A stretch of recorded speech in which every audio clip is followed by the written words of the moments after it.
Como estimular a comunicação em bebês de 12 meses?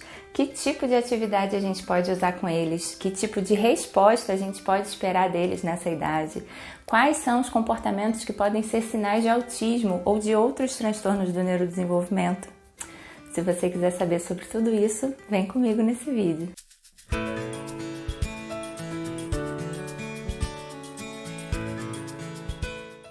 Olá, eu sou a fono Clara Esteves e autismo e desenvolvimento infantil é o tema desse canal.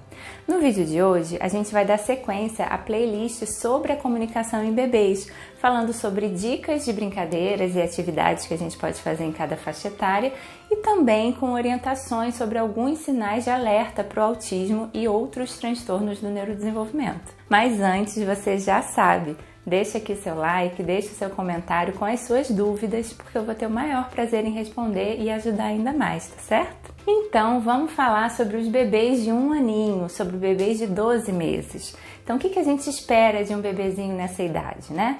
Então, nesse momento, os bebês já começam a ficar apoiados, né? Eles já ficam em pé.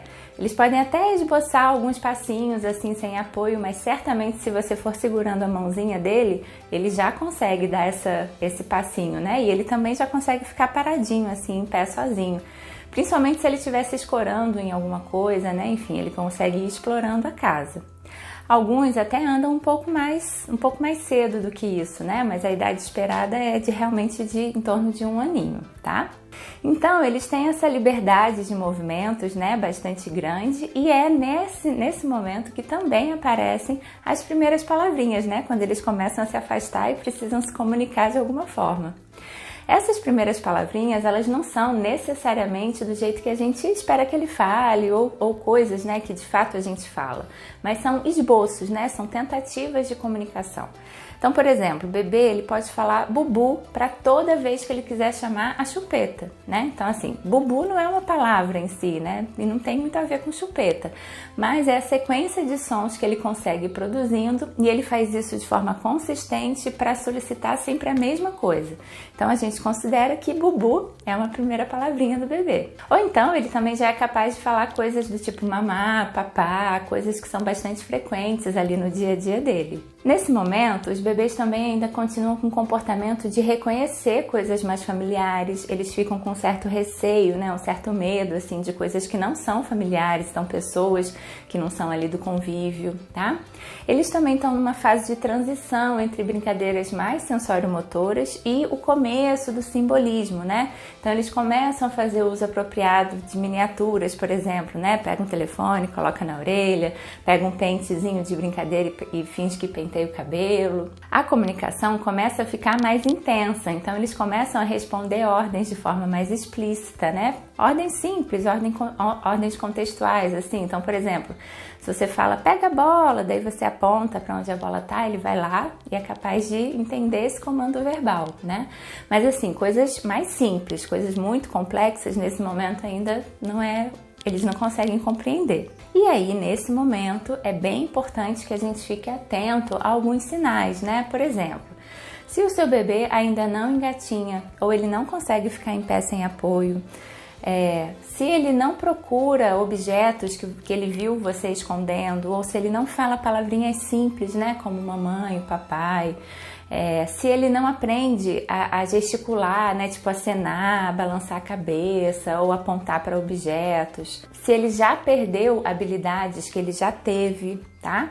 Então, tudo isso são coisas importantes que a gente precisa, né, comunicar ao pediatra caso você identifique alguma coisa nesse sentido. É claro que é o pediatra que vai poder definir se é necessário, né, uma avaliação mais específica, se é necessário esse encaminhamento para um especialista, porque é o pediatra que vai poder fazer esse raciocínio clínico, né? Porque um sinal só não quer dizer muita coisa, mas o pediatra vai poder fazer essa avaliação mais global, identificar, né, os motivos assim pelos quais o bebê está apresentando esses sinais e avaliar se é necessário ou não encaminhar para uma avaliação mais especializada. Mas então, o que a gente pode fazer com um bebezinho de 1 aninho de idade?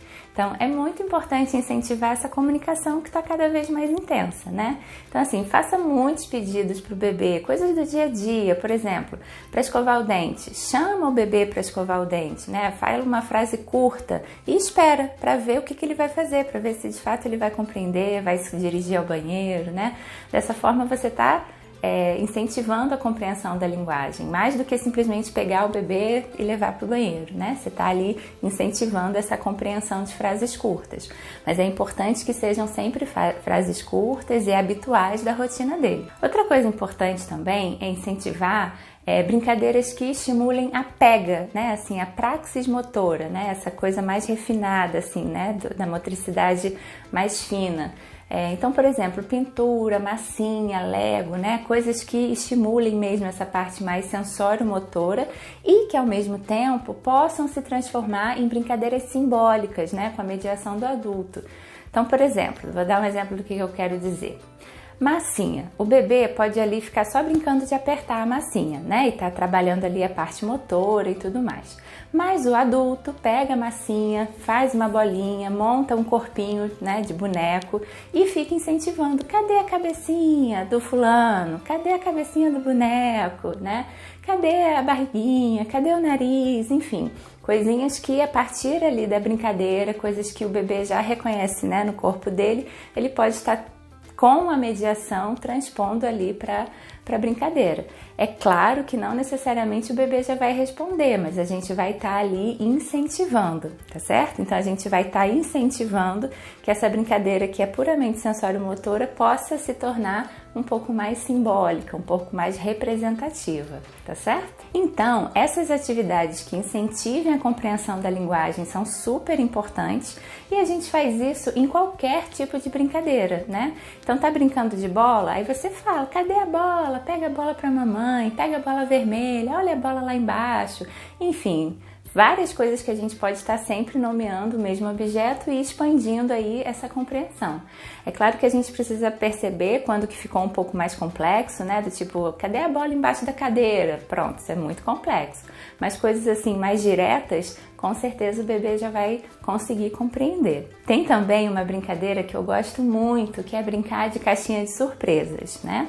Então a gente pode pegar uma caixa de papelão, enfeitar, né, coisinhas coloridas assim para ficar um pouco mais atraente e colocar um monte de objetos dentro, assim, né? Coisas variadas. E aí você brinca de descobrir o que vai sair da caixa. É claro que assim, a gente precisa trazer a ludicidade, né, e chamar a atenção do bebê e tudo mais, mas isso vai estimular a espera, né, a criança ter que esperar, ela ter essa surpresa com o inusitado, vai estimular aumento de vocabulário, pode estimular a troca de turno, né, então agora é a minha vez, agora é a sua vez, então a mamãe vai pegar, depois você vai pegar, né. Então a gente pode estar estimulando um monte de coisas nessa brincadeira. E mais uma vez, é claro que a gente tem que fazer de um jeito que chame a atenção do bebê, né? Porque geralmente um aninho ainda está com uma atenção muito dispersa. Então a gente, né, tem que ficar ali o tempo todo direcionando a atenção dele. Mas essas brincadeiras costumam ser uma festa bem grande, assim, né? E uma outra coisa bem legal nessa idade também são brincadeiras de esconder, né? São super legais.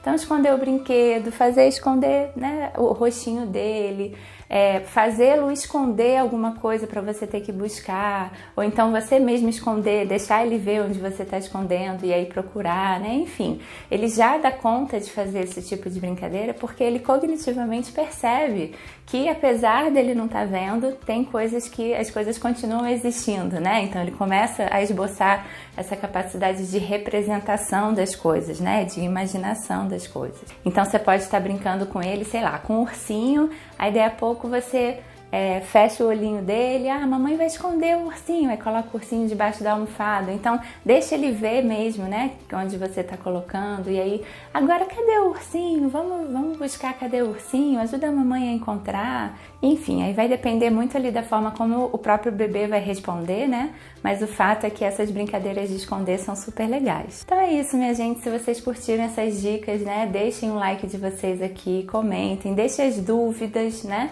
E se vocês quiserem mais dicas ainda sobre como essas, né, de brincadeiras assim para o dia a dia, vocês também podem acessar o nosso curso, que é Brincando que se Aprende.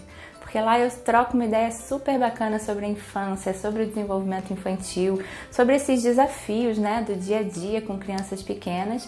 E de quebra, eu dou várias dicas de ideias, assim, de brincadeiras simples que a gente pode sempre colocar em prática no nosso dia a dia com os nossos pequenos, tá bom? Eu vou deixar o link aqui na descrição para vocês. Então é isso, a gente se vê no próximo vídeo. Um beijão!